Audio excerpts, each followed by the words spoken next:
প্রেত পো ভয় পাবে যেখানে ঘটনা আছে সেখানে। Welcome back everyone. কেমন আছেন সবাই? আশা করি সবাই খুব ভালো আছেন। আজ দেখতে দেখতে আমরা 10 নম্বর এপিসোডে পৌঁছে গেলাম। আমি অরিজিৎ আছি আপনাদের সাথে। আজ আবারও একটি ভয়ানক ঘটনা নিয়ে এসেছি আপনাদের জন্য।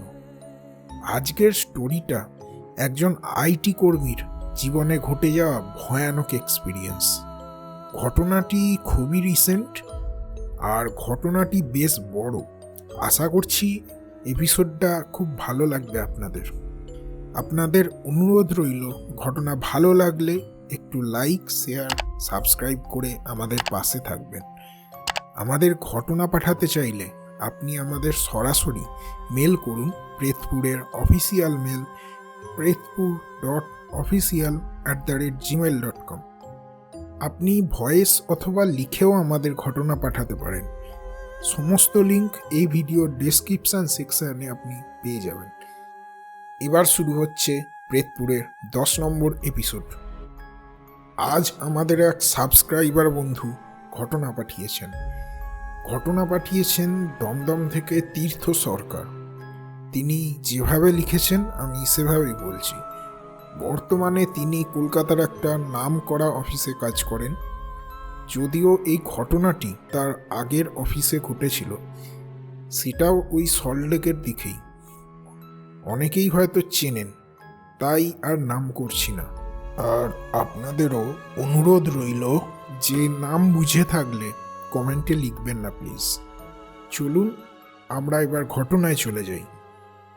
দাদা, শুরু করার আগে বলেই রাখছি যে আমি জায়গার নাম বলতে পারছি না, কারণ বেশ কিছু অসুবিধা হতে পারে। যদিও ওখানে যারা কাজ করেন তারা শুনে থাকলে বুঝতে পেরে যাবেন। আমি অনেক দিন হলো কাজটা ছেড়ে দিয়েছি বেশ কিছু কারণে। And I have gone through hell at that time. I don't wanna go there again. Mostly আমি কাজ করতাম নাইট শিফটে। মেনলি যারা নাইট শিফটে ডিউটি করতেন তাদের সাথেই এটা ঘটে থাকতো। অনেকবার আমার সাথেও ওখানে কিছু না কিছু হয়েছে, তাই বেশি দিন আমার ওখানে কাজ করা সম্ভব হয়নি। একদিন কি হয়, আমি আর 3জন মতো ছিলাম অফিসে বসে। হঠাৎ দেখলাম অফিস রুমের দরজাটা আস্তে করে খুলে গেল।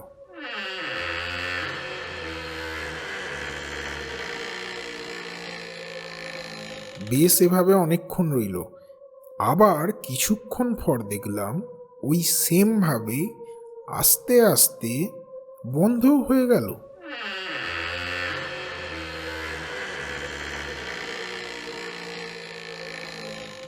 ব্যাপারটা যে আমি একা দেখেছি তা নয়, ওখানে যারা ছিলেন সবাই দেখতে পেয়েছেন।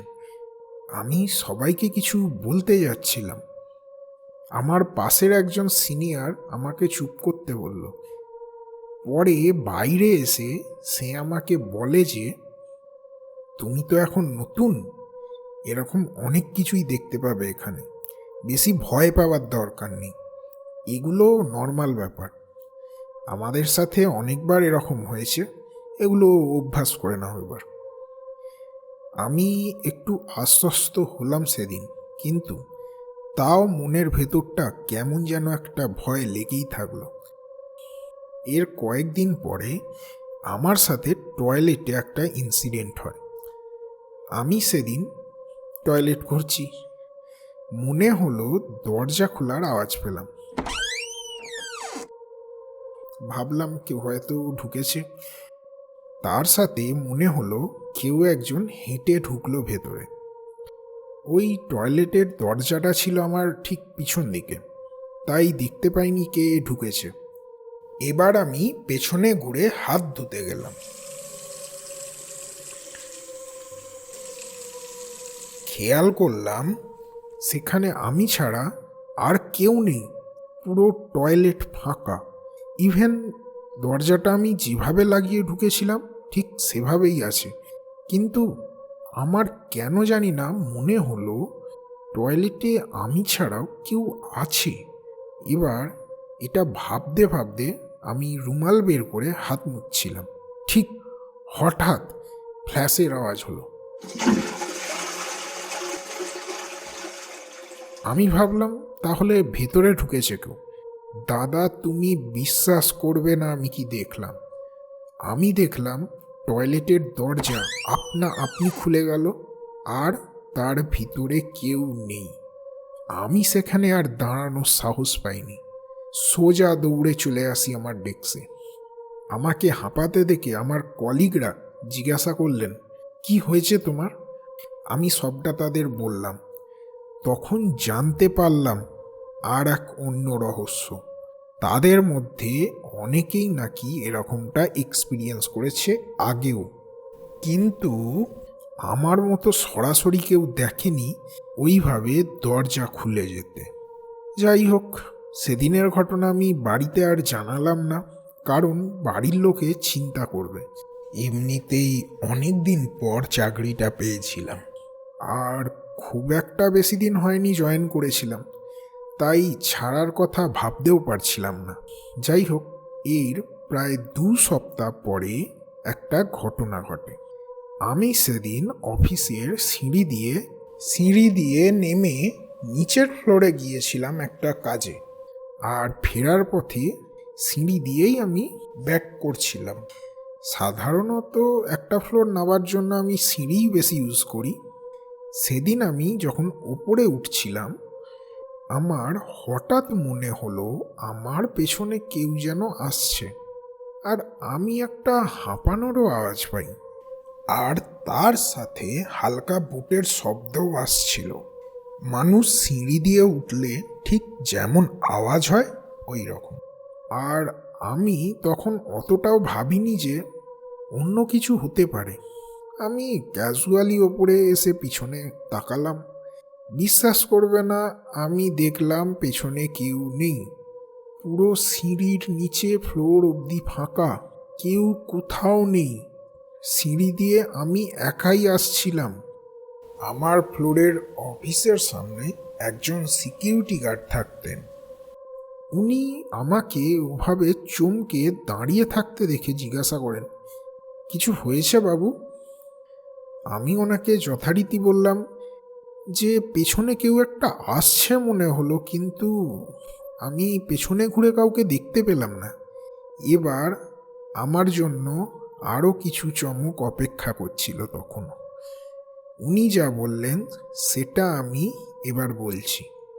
উনি বললেন, স্যার, আমি এখানে অনেক দিন থেকেই তো কাজ করি, এরকম অনেক কিছুই আমাদের সাথে হয়।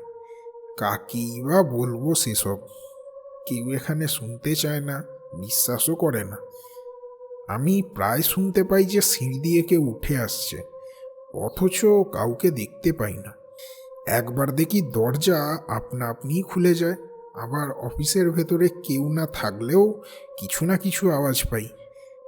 একবার তো বাথরুমে আমার মনে হয় আমার পেছনে কেউ একটা দাঁড়িয়ে আছে, আর তার গরম নিঃশ্বাস আমার ঘাড়ের কাছে পড়ছিল, কিন্তু আমি পেছনে ঘুরে কাউকেই খুঁজে পাইনি। এরকম যে আর কত কি হয় আপনাকে কি বলবো। আপনি বলুন, এইসব কথা কি কেউ বিশ্বাস করবে বললে?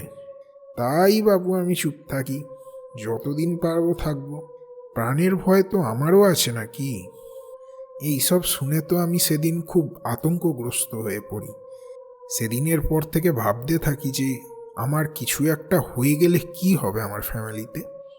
আমি বাড়ির একটাই ছেলে। সেদিনের পর থেকে আমি জবটা চেঞ্জ করার কথা ভাবতে থাকি, কিন্তু এরপর যা হলো তার জন্য আমি এক প্রকার বাধ্যই হলাম জবটা ছাড়তে। এবার কি হলো সেটাই বলছি। আমি সেই দিন এক মনে বসে কম্পিউটারে কাজ করছিলাম। সেদিন বাকিরা একটু বাইরে বেরিয়েছিল স্মোক করতে। আমি নন স্মোকার, তাই ভিতরেই ছিলাম। পুরো অফিসে আমি একা বসেছিলাম। হঠাৎ আমার মনে হলো আমি ঘরের মধ্যে কিছু ফিস ফিস আওয়াজ শুনছি। আমি ভাবলাম কেউ একটা এসে গেছে হয়তো। স্বভাবতই আমি একটু উঁকি দিয়ে দেখলাম কেউ নেই। আর একটা ব্যাপার লক্ষ্য করলাম, আমি উঁকি দিয়ে দেখার পর আওয়াজটা থেমে গেল। আমার এবার একটু কেমন যেন লাগতে শুরু করলো। কাজেরও চাপ ছিল, তাই কাজে মন দিলাম। কিছুক্ষণ পর দরজাটা আপনা থেকেই খুলে গেল। এবার আমার অ্যাটেনশন ন্যাচারালি দরজার দিকে গেল। দেখলাম না, কেউই আসেনি। এই ঘটনাটা প্রায় অভ্যাসের পর্যায়ে পৌঁছে গিয়েছিল, কিন্তু তাও সেদিন একা থাকা একটু ভয় লাগছিল। এবার আমি একটু অ্যালার্ট হয়ে গেলাম। মনে মনে ভাবছিলাম কাউকে কি ফোন করে ডাকবো। তারপর ভাবলাম ওরা তো এক্ষুনি চলে আসবে। যাই হোক, কাজে মন দিলাম। কিছুক্ষণ পর আমার মনে হলো আমার পেছনে কেউ একটা দাঁড়িয়ে আছে, বেশ বড় কেউ একজন। আর তার গরম নিঃশ্বাসের আওয়াজ আমি শুনতে পাচ্ছিলাম। কি বলবো তোমায়, সে কি ভয়ানক লাগছিল আওয়াজটা। মানুষ খুব রেগে গেলে দেখবে গভীরভাবে নিঃশ্বাস ফেলে, ওই রকম একটা আওয়াজ। আর পুরো ফ্লোর সাইলেন্ট সেই সময়। একটা সাংঘাতিক ফিলিংস হচ্ছিল। এটা শুনে আমি আর পেছনে ঘোরার সাহস করিনি। মনে মনে ভাবতে থাকলাম, ঠাকুর এই যাত্রায় কোনো রকম আমাকে বাঁচিয়ে দাও। আমি আর আসবো না কোনোদিন এখানে, এখন রক্ষে করো আমাকে।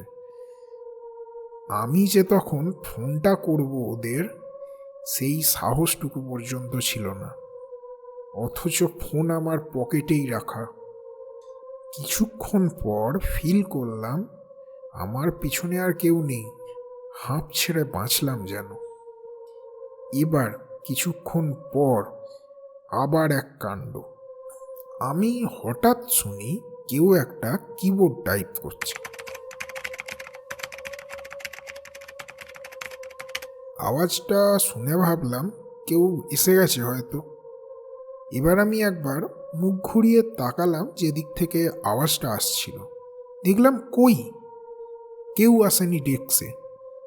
ঠিক যেদিক থেকে আওয়াজ আসছিল আমি সেদিকে গিয়ে গেলাম। গিয়ে দেখি কোনো এক অদৃশ্য কেউ কিবোর্ড টাইপ করলে ঠিক যেভাবে কি প্রেস হবার কথা ঠিক সেভাবে কিগুলো টাইপ হচ্ছে, কিন্তু মনিটরে কিছু লেখা আসছে না। মনিটর বন্ধ। এটা দেখে আমি দৌড়ে আমার ডেস্কে গেলাম। ভয়ে এক প্রকার জড়সড় হয়ে বসে তখন হঠাৎ মনে হলো একটা ঠান্ডা হাত আমার ডান কাঁধে কেউ রাখলো, আর হাতটা পাথরের মতো শক্ত। আমি পিছনে ঘোরার সাহস করতে পারলাম না আর। মনে মনে তখন ঠাকুরের নাম করছি। হঠাৎ মনে হলো সে হাতটা সরিয়ে নিল। এরপর আমার সিক্স সেন্সে মনে হলো দরজার কাছে কেউ একটা যেন সরে গেল। যথারীতি দরজার দিকে তাকিয়ে দেখি কেউ নেই। এটা এক প্রকার হ্যাবিট হয়ে গেছে। এর কিছুক্ষণ পর আমি দরজার দিকে আওয়াজ পেয়ে ভাবলাম কেউ এলো। যেই না তাকিয়েছি দেখি একটা ডার্ক ফিগার, আর সেটা একজন লম্বা মানুষের যেমন ছায়া পড়ে এক্স্যাক্ট সেম টাইপ। সে এবার দরজায় দাঁড়িয়ে আমার দিকে ডাইরেক্ট দেখছে। আর শুধু লাল চোখগুলো আমি বুঝতে পারছিলাম তার বাকি শরীরে কিচ্ছু বোঝা যাচ্ছিল না। যেন মিশমিশে একটা অন্ধকার তাকে গ্রাস করেছে। ওই রুমের আলো থাকতেও তার গায়ে এক ফোঁটা আলো পড়ছে না। এই দেখে আমি আর নিজেকে ঠিক রাখতে পারি না। চেয়ার থেকে পড়ে গিয়ে অজ্ঞান হয়ে যাই।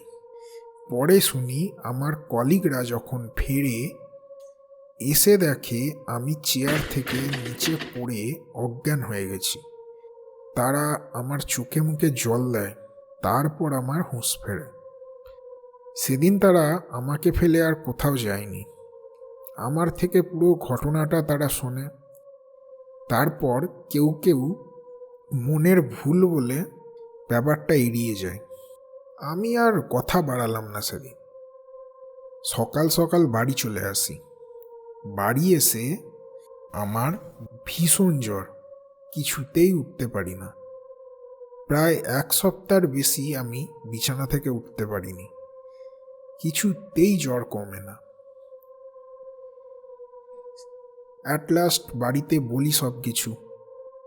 আমার কথা শুনে ভয় পেয়ে যান সকলে। আমার বাবা যদিও বিশ্বাস করতেন না এসব, কিন্তু আমার অবস্থা দেখে ওনার মনে হয় যে কিছু তো ঠিক বলছি, কারণ আমি খুব একটা এসব ব্যাপারে মজা করি না। আমার কাকা আমাকে একজন ফকির বাবার কাছে নিয়ে যান। সেই ফকির বলেন যে আমি যেখানে কাজ করছি সেখানে নাকি অনেক পিশাচের বাস রয়েছে। অনেক কাল আগে থেকেই নাকি তারা কোনোভাবে ওখানে আটকা পড়ে আছে। তারপর থেকে ওটাই ওদের আস্তানা। ওখান থেকে তাদের কোনোভাবেই সরানো পসিবল না। আমি একা থাকায় আমার ওপর এক জিনের নজর পড়ে। আমাকে উনি জল পোড়া দেন আর একটা তাবিজও পরিয়ে দেন। আমি নিজেই বিশ্বাস করতে পারছিলাম না, যেখানে আমার প্রায় 104-এর ওপর জ্বর ছিল, তাবিজ পড়ার পর আমি একদম সুস্থ মানুষ। এরপর আমি কয়েকদিন কাজে যাই, তারপর রিজাইন দিয়ে চলে আসি। যাই হোক, আমায় এখন আর তাবিজটা পড়তে হয় না। আমি এখন একদম সুস্থ আছি। কিন্তু সেদিনের সেই দৃশ্যটা আমি জীবনেও ভুলব না। সত্যি এই পৃথিবীতে আমাদের জানার বাইরে অনেক কিছুই আছে, তাদের বেশি না ঘাটানোই ভালো। সেদিনের পর থেকে এসব জিনিস আমার কাছে আরও বেশি বিশ্বাসযোগ্য হয়ে ওঠে। তোমার চ্যানেলে ঘটনাগুলো আমার ভালো লাগে, প্রায় শুনি এপিসোডগুলো। আমার ঘটনাটা ভালো লাগলে তোমার চ্যানেলে শুনিও। ঘটনার সত্যতা যাচাই করার জন্য নিচে আমার ফোন নাম্বার দিলাম, কন্ট্যাক্ট করতে পারো। প্রেত ভয় পাবে যেখানে ঘটনা আছে সেখানে। বাপরে, ভীষণ সাংঘাতিক ঘটনাটা। থ্যাংক ইউ তীর্থ, এরকম একটা সাংঘাতিক ঘটনা আমাদের পাঠানোর জন্য। তুমি সাবধানে থেকো, আর ভবিষ্যতেও আশা করব তুমি আমাদের আরও ঘটনা পাঠাবে। এবার আপনারাই বলুন কেমন লাগলো ঘটনাটা। এমন কিছু কি আপনার সাথেও হয়েছে বা আপনি কারোর কাছে শুনেছেন? তাহলে আপনিও আমাদের ঘটনা পাঠাতে পারেন। আমাদের লিখে পাঠান আমাদের মেল আইডিতে।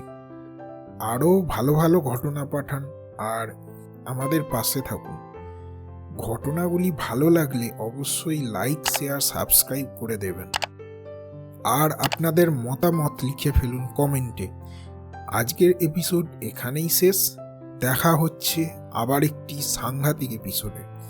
ততক্ষণ ভালো থাকুন, সুস্থ থাকুন আর প্রেতপুরের সঙ্গে থাকুন। বিদায়।